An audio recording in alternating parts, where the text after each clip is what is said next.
Let's move over to this now. President Cyril Ramaphosa has signed the Employment Equity Amendment Bill into law. It allows the Labour Minister to set specific equity targets for different sectors. The President says it will promote diversity, equality and transformation in the workplace. But the DA and trade union Solidarity don't see it that way. They're heading to court, saying it will entrench racial divisions of the apartheid past. Let's discuss this with labour law expert Johnny Goldberg, who is also the CEO of Global Business Solutions. Thank you very much for taking the time to join us this morning. Let's start with those concerns that have been raised, that it's not transformative, this bill, but rather will further entrench those racial divisions that exist within the working world in South Africa. Good morning to you and your viewers. I think really what will determine whether this is successful or not is how it's applied. And I think if you look at the Bush's statement that was made yesterday, effectively that's the big issue in respect of the application of these changes to the legislation, which will be in effect on the 1st of September of this particular year. And the big debate is whether the minister, in setting these targets per sector, are setting actual targets, which will not be against the constitutional imperative, or is the minister setting quotas? And that really will be determined in practice. I think what Solidarity and the DA and other parties, I don't think they'll be the only parties that will challenge us, and maybe parties will join together in one joint application, will be the real question around, does this set a quota? And again, I think one's got to be very sector specific. Let me give you an example to your viewers. If you're in the construction sector and you're looking at targets for top management and senior management, and that sector is very dominated by engineers, one would think that in setting those targets, one would have to look at the market to see how many engineers, call it black, African, colored, and Indian engineers, are going to produce both male and female in the next 5 years in order to meet those targets, because those jobs largely are required. You need engineers in those particular jobs to do those jobs.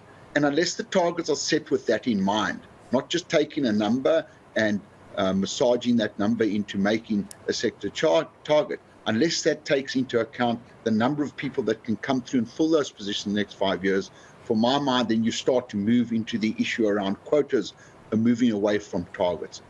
And we argued in Parliament and we argued in the negotiations, effectively, we would like to see the fact of staff turnover, the issue around skills in that sector, to be part of the legislation and not part of the regulation.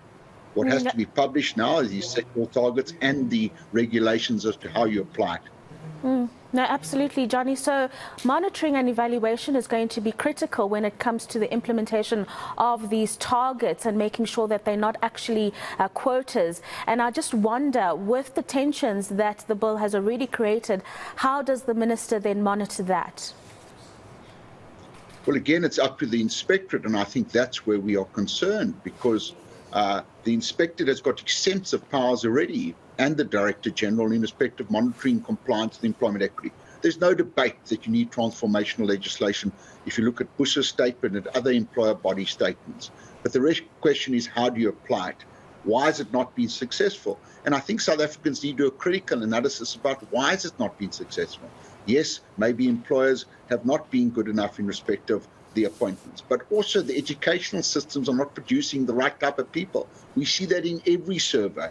We see that in every result. Look at the billions we're spending on education, CETAs, universities, FET colleges, etc. And look at the results we're getting. It's time to change that and to acknowledge that the education system is contributing to the fact that we are not getting enough black people into these positions in middle, senior and top management, is really where the problem lies.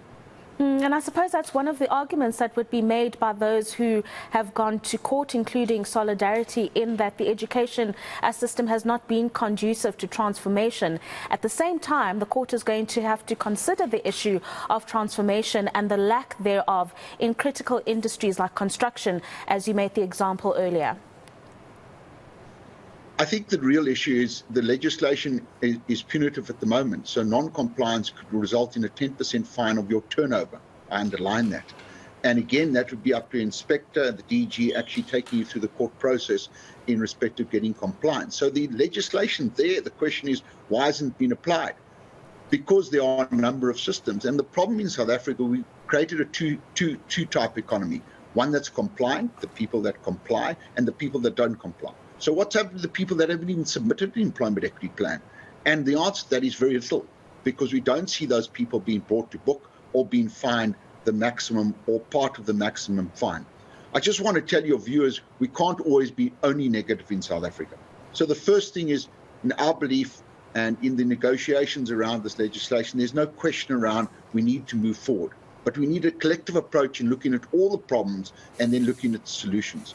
The positive in this particular bill and these amendments is, one, the issue that under 50 employees, you are not complying with Chapter 3 of the legislation, and that's the affirmative action section. You still got to comply with discriminatory legislation in Chapter 2. But the big positive that seems to have been lost in this negative of quotas versus target is the fact that government has listened and freed up medium and small businesses. There's no turnover threshold anymore. If you're under 50 employees, you don't have to comply with Chapter 3. And that's something to celebrate in South Africa's doom at the moment. Thank you very much for those insights, Johnny Goldberg, labour law expert and CEO of Global Business Solutions, breaking down that bill that was signed into law and some of the issues that the likes of the DA and Solidarity have raised.